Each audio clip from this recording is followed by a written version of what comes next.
Beef enoki roll. Ayan, hinimay-himay ko muna yung enoki mushroom. Tapos gawa ko ng sauce sugar, garlic powder, white pepper, cornstarch, saka yung sushi sauce at soy sauce. Ayan, hinalo ko. Tapos nilagyan ko ng konting tubig. Yan na yung meat. Hiniwalay ko isa-isa. Tapos iniroll ko na yung enoki mushroom. Yan, ganyan lang kadali paggawa. Then,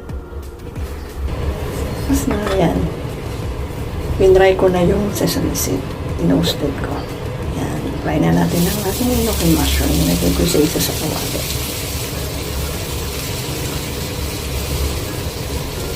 Tapos binaliktad ko isa-isa.